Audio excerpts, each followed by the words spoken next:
22편 시편 22편 22절 23절입니다. 설교를 통해 22절에서 31절까지 나눌 것이지만 우리 22절 23절을 합독하겠습니다. 시편 22편 22절 23절 합독하겠습니다. 우리 두 절 말씀 찾으신 줄 알고 천천히 합독하겠습니다. 내가 주의 이름을 형제에게 선포하고 회중 가운데에서 주를 찬송하리이다. 여호와를 두려워하는 너희여 그를 찬송할지어다. 야곱의 모든 자손이여 그에게 영광을 돌릴지어다. 너희 이스라엘 모든 자손이여 그를 경외할지어다. 아멘. 잠시 전할 말씀 위해 기도하겠습니다. 사랑과 은혜가 많으신 하나님 아버지, 참으로 어렵고 힘든 시대와 상황 가운데에서 우리를 지키시고 보호하시고 여기까지 인도하신 하나님께 감사와 영광을 올려드립니다. 하나님, 우리의 인생의 여정들을 다시금 돌아볼 때에 무엇 하나 우리의 힘과 지혜와 노력과 능력으로 해낸 것 없고 오직 주께서 우리를 도우시고 여기까지 인도하셨습니다. 주님의 은혜를 기억할 때에 우리가 감사와 감동과 감격에 사로잡혀 시편 기자와 같이 주님을 찬양하고 주님께 기도하며 주님의 이름을 자랑하고 만방에 주님을 나타내는 자로 살아갈 수 있도록 주님 우리를 도우시고 인도하여 주시옵소서. 참으로 하나님의 인생의 모든 여정 가운데 지치고 상하고 무너질 때마다 우리를 위하여 자기를 내어주신 예수 그리스도의 십자가를 마음 깊이 새기며 그 감동과 감격 가운데에 주님을 나타내는 삶 살아가기 위하여 몸부림치고 헌신하는 우리로 회복되어질 수 있도록 주님 도우시고 인도하여 주시옵소서. 시간도 시편의 말씀 나눕니다.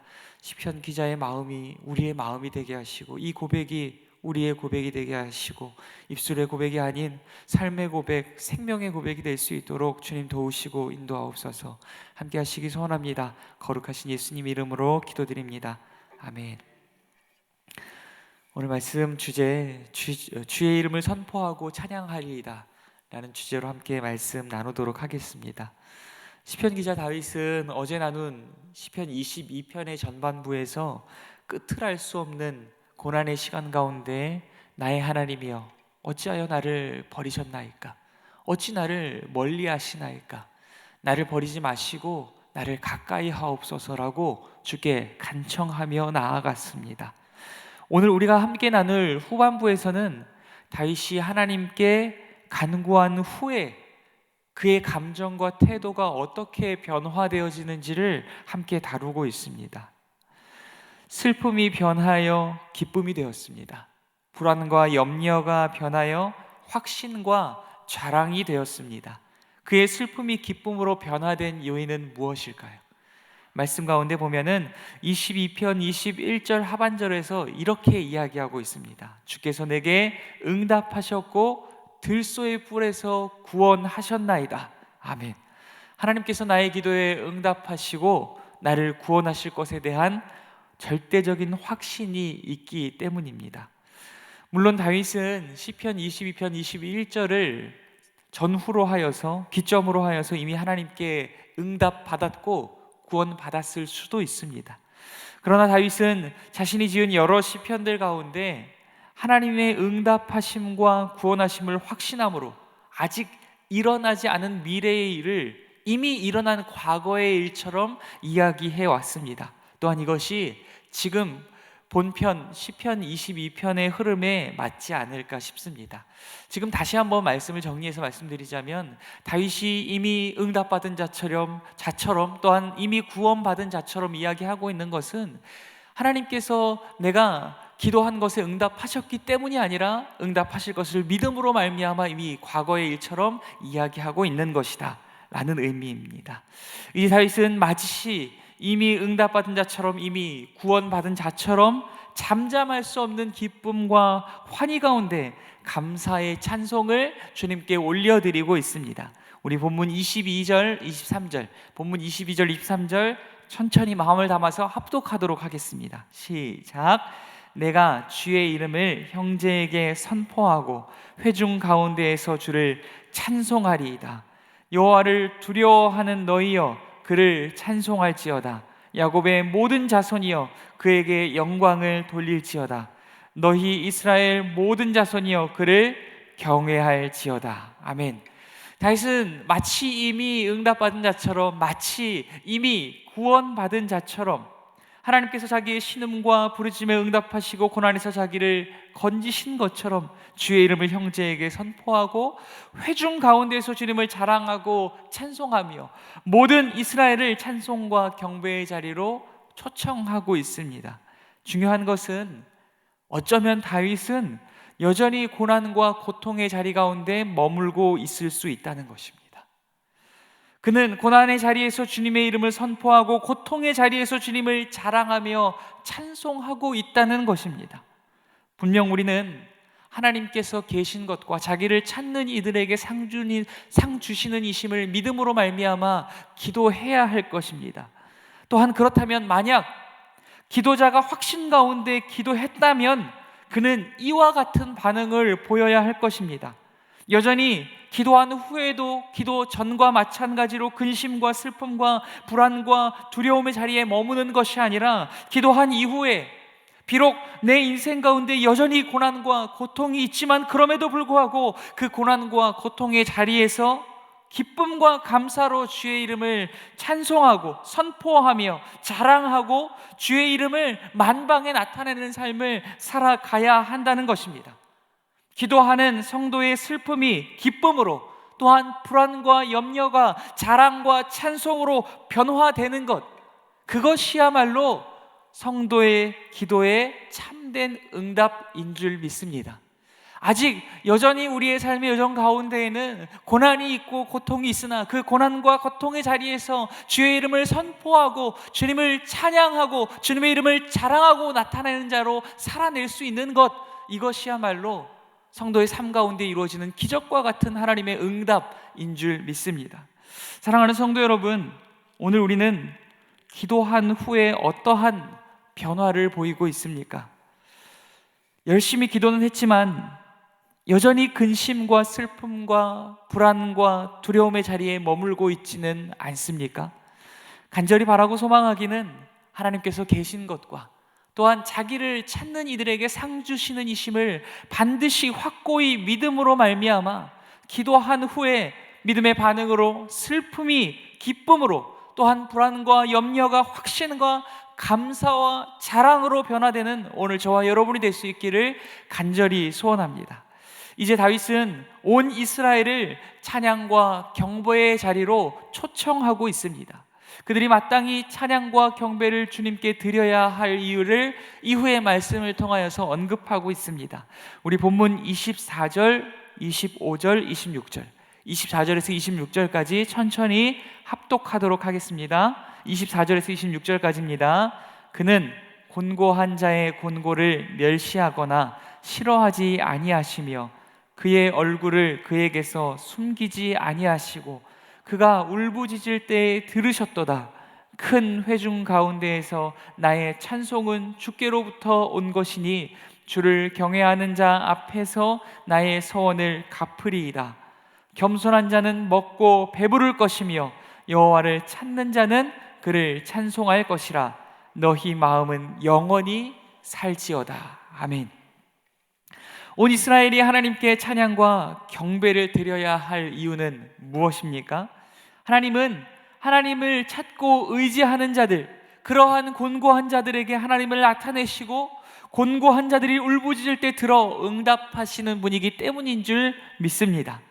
그 증거로 하나님께서 이미 다윗의 삶 가운데에 응답하시고 그를 수차례 구원하시며 여기까지 인도하심으로 다윗의 입술로 하여금 찬송이 터져 나오도록 만들었기 때문입니다. 앞서 언급드렸다시피 어쩌면 다윗의 인생은 여전히 고난과 고통 가운데 사로잡혀 있을 수 있습니다.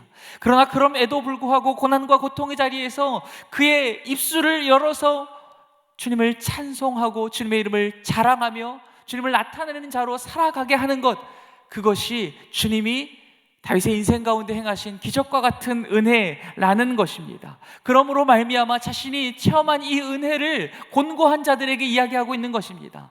내가 곤고할 때에 나를 돌보심으로 나의 입술을 통하여서 주님을 찬양하게 하신 이를 곤고한 너희들이여 너희도 듣고 주님을 찬양하라라고 이야기하고 있는 것입니다. 이러한 믿음의 간증과 또한 고백들이 우리의 삶 가운데에도 넘쳐날 수 있기를 간절히 소원합니다. 그 증거로 또한 다윗은 하나님께서 자신에게 응답하시고 구원하신 증거로 주를 경외하는 자들 앞에서 서원을 갚으리라 라고 이야기하고 있습니다. 그렇다면 과연 다윗의 서원은 무엇이었을까요? 다윗은 어떤 서원을 하나님 앞에서 했을까요? 26절 본문에 보면은 겸손하다라는 의미로 해석되어진 단어가 있습니다. 26절에 보면 겸손한 자는 먹고 배부를 것이며 라고 이야기하고 있죠. 여기서 사용되어진 히브리어 아나브라고 하는 단어는 겸손하다라는 의미도 있습니다. 그러나 또 한켠에 다른 의미는 가난한, 고통받는, 비참한 이러한 의미를 지니고 있습니다.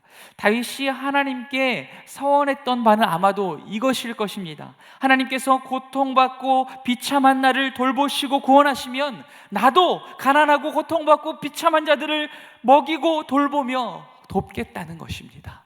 하나님께서 아직 나의 인생 가운데 응답하시고 나를 구원하시지 않았다 할지라도, 여전히 내 삶 가운데 고난과 고통이 자리 잡고 있다 할지라도, 그럼에도 불구하고 하나님께서 나의 기도에 응답하실 것임을 믿음으로 말미암아 이미 응답받은 자처럼, 이미 구원받은 자처럼 그 소원을 모든 회중 앞에서 이스라엘 가운데에서 지켜내고 있더라는 것입니다.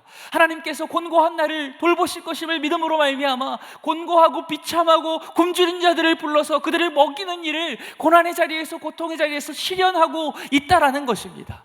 이것을 통하여서 나의 인생 가운데 하나님이 어떠하신 분이심을 그들에게 나타내고 있는 것입니다. 하나님의 나의 인생을 돌보실 것임을 믿음으로 내가 보이지 않는 하나님을 이 땅 가운데 보여주는 하나님의 손길이 되어서 그 곤고한 자들을 먹이고 돌보고 입히는 역할들을 그가 고통의 자리에서 행하고 있다는 것입니다.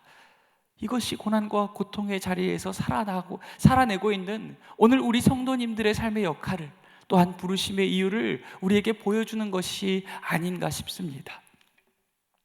다윗은 온 이스라엘 가운데에서 왜 이런 일들을 하고 있는 것일까요? 그의 인생이 아직 고난과 고통의 자리 가운데에 머물고 있음에도 불구하고 이러한 일들을 행하는 이유가 무엇일까요? 내 인생 하나 돌아보기 힘들고 내 문제들 하나 케어하기 힘든데 이 고난과 고통의 자리에서 곤고한 자들을 돌아보며 그들을 먹이고 돌보며 입혀야 할 이유가 무엇일까요? 다윗이 온 이스라엘 가운데 이러한 일을 하는 이유는 주의 이름을 선포하고 찬양하며 서원을 갚는 행위를 통하여서 드러나는 것이 다윗이 아닌 자신을 구원하시는 하나님이시기 때문입니다. 다윗의 인생 가운데 들으시고 응답하시며 구원하시는 하나님만이 그의 삶을 통하여 드러나기 때문입니다. 자신을 통해서 하나님만이 드러나시고 온 이스라엘이 하나님을 찬양하고 경배하게 되는 것, 이것이야말로 이스라엘의 왕인 자기가 감당해야 할 가장 중요한 사명이기 때문인 줄 믿습니다. 사랑하는 성도 여러분, 또한 이것이 우리를 하나님의 백성으로 부르신 이유인 줄 믿습니다. 우리의 삶에 닥친 어떠한 고난과 환난으로부터 건짐받는 것, 우리가 꿈꾸고 계획하는 비전과 사명을 이루게 되어지는 것보다 더 중요한 것은 우리의 모든 삶의 여정과 말과 행동과 삶을 통하여서 오직 살아계신 하나님의 이름만이 높아지고 드러나는 것, 이것이 우리의 부르심의 이유인 줄 믿습니다. 다윗은 이제 온 이스라엘을 넘어서 땅끝과 열방과 온 세계를 찬양과 경배의 자리로 초청하고 있습니다. 우리 본문 27절 말씀 합독하도록 하겠습니다. 땅의 모든 끝이 여호와를 기억하고 돌아오며 모든 나라의 모든 족속이 주의 앞에 예배하리니. 아멘. 하나님께서 처음 아브라함을 부르실 때 창세기 12장 3절에서 이렇게 말씀하셨습니다. 땅의 모든 족속이 너로 말미암아 복을 얻을 것이라. 이것이 아브라함과 이스라엘과 또한 다윗과 오늘 우리를 선택하신 목적인 것입니다. 다윗은 자신들만이 선민이고 다른 모든 이들을 지옥의 땔감으로 여기는 하찮은 유대주의나 시오니즘이나 선민의식에 사로잡혀 있지 않습니다. 그는 하나님의 마음과 하나님의 원대한 계획을 알고 선포하며 하나님의 뜻이 이루어지는 것을 위하여서 자신의 삶을 온전히 헌신하고 있다는 것입니다. 다윗은 땅끝과 열방과 온 세계가 여호와를 기억하고 돌아와 하나님을 찬양하고 경배해야 할 이유를 이렇게 언급합니다. 우리 본문 28절 말씀, 오늘 말씀의 주제와도 같은 본문 28절 말씀 합독하겠습니다. 나라는 여호와의 것이요 여호와는 모든 나라의 주제심이로다. 아멘. 모든 나라와 온 세계가 누구의 것입니까? 여호와 하나님의 것인 줄 믿습니다. 여호와 하나님만이 모든 나라의 주인이시요 참된 왕이신 줄 믿습니다. 그러므로 모든 나라와 모든 인생들은 마땅히 자기를 창조하시고 다스리시는 이가 누구인 줄 알고, 자신을 구속하시고 자신을 구원하실 이가 누구인 줄 알고 그에게 돌아와 그를 경배하고 그를 예배하는 삶을 살아가야 할 줄 믿습니다. 이것이 오늘 우리를 선택하여 하나님의 자녀로 삼아주신 이유입니다. 우리 한 사람이 주님을 믿고 구원받는 것에 그치는 것이 아니라 땅끝과 열방 가운데 아직 주님의 이름을 모르는 그들에게 주의 이름을 선포하고 그들로 하여금 하나님의 나라로 회복되어지게 하는 것입니다. 이제 다윗은 온 세계와 나아가 후손들까지도 하나님을 향한 찬송과 경배의 자리로 초청하고 최종적으로 완성되어질 하나님의 나라를 바라보며 이렇게 말하고 있습니다. 우리 본문 29절에서 31절까지, 본문 29절에서 31절까지 마음을 담아서 함께 천천히 합독하도록 하겠습니다. 세상의 모든 풍성한 자가 먹고 경배할 것이요 진토 속으로 내려가는 자 곧 자기 영혼을 살리지 못할 자도 다 그 앞에 절하리로다. 후손이 그를 섬길 것이요 대대의 주를 전할 것이며 와서 그의 공의를 태어날 백성에게 전하며 주께서 이를 행하셨다 할 것이로다. 아멘. 세상의 풍성한 자들도 하나님 앞으로 돌아와 하나님 앞에서 먹고 경배하게 될 것입니다. 자기 영혼을 살리지 못하는 자들, 곧 고난 가운데 있는 자들도 여호와께 돌아와 여호와를 경외하게 될 것입니다. 나아가 자기 영혼을 살리지 못할 자들, 곧 죽은 자들까지도 여호와 하나님 앞에 와서 절하게 될 날이 다가오게 될 것입니다. 나아가 다가올 후손의 세대들까지도 하나님께서 행하신 이 크고 놀라운 구원의 역사를 전하고 자랑하는 날이 다가오게 될 것입니다. 다윗은 비록 자기의 인생은 여전히 고난과 고통 가운데 머물지라도 그 고난과 고통의 자리에서 온 이스라엘을 향하여서 주의 이름을 선포하고 주를 찬양하며 온 이스라엘을 찬양과 경배의 자리로 초청합니다. 나아가서 그는 회복될 하나님의 나라를 바라보며 땅끝과 열방과 온 세계와 죽은 자들과 또한 후손의 세대들까지도 이 찬양과 경배의 자리로 초청하며 하나님이 이루실 하나님의 나라를 바라보며 이야기하고 있는 것입니다. 그는 이 하나님의 원대하신 계획을 바라고 찬양하며 그것을 이루기 위해서 자신의 삶을 온전히 헌신해내고 있습니다. 어쩌면 그의 삶이 아직 고난과 고통의 자리에 머물고 있음에도 불구하고 말입니다. 사랑하는 성도 여러분, 우리 주님께서도 자신이 버림받는 것 같은 고난과 고통 속에서도 엘리 엘리 나의 하나님 나의 하나님 하나님만을 의지하셨으며 자신의 순종 곧 십자가의 죽이심을 통해 비로소 성취되어질 하나님의 약속과 하나님의 나라를 바라보셨습니다. 주님은 오로지 그것을 위해 고난당하시고 수치와 모욕을 당하시고 십자가 위에 죽임을 당하셨습니다. 사랑하는 성도 여러분, 오늘 저와 여러분은 하나님이 우리에게 행하신 크고 놀라운 구원의 일을 누군가에게 전하고 주님의 아름다운 이름을 자랑하며 찬양하는 삶을 살아가고 있습니까? 또한 하나님께서 회복하실 하나님의 나라를 기대함으로 순종과 헌신의 삶을 살아내고 있습니까? 만약 우리가 아직 그렇지 못하다면 오늘 말씀을 통해 고난의 자리에서 고통의 자리에서 주의 이름을 찬양하며 헌신한 다윗을 닮아가고 또한 하나님의 나라를 바라보며 십자가에 죽기까지 순종하였던 예수 그리스도를 바라보고 묵상함으로 비록 오늘 우리네 인생 가운데 아직 고난과 고통이 가득하다 할지라도 그 고난과 고통의 자리에서 주님과 주님의 나라를 위해 주의 이름을 전하고 자랑하며 찬양하고 또한 순종하며 헌신하는 삶 살아갈 수 있는 오늘 저와 여러분이 될 수 있기를 간절히 소원합니다. 오늘 말씀 묵상하시면서 어쩌면 아직 해결되어지지 않은 문제들이 우리의 마음을 사로잡고 있다 할지라도 그 고난과 고통의 자리에서 이미 우리의 삶 가운데 하나님께서 응답하신 것처럼, 이미 우리를 건져내시고 구원하신 것처럼 우리의 불안과 염려와 근심과 두려움의 마음들을 주님 앞에 내려놓고 기쁨과 감사로 주의 이름을 찬양하고 경배하는 우리의 기도가 또한 우리의 삶이 될 수 있기를 간절히 소원합니다. 오늘 우리를 부르신 모든 삶의 자리에서 주께서 우리에게 더해주신 이 놀라우신 은혜와 사랑과 또한 그것에 대한 감사와 감동과 감격으로 온전히 주님의 이름만을 나타내고 주의 이름을 자랑하는 삶 살아가게 해달라고, 이것들 놓고 함께 기도하시고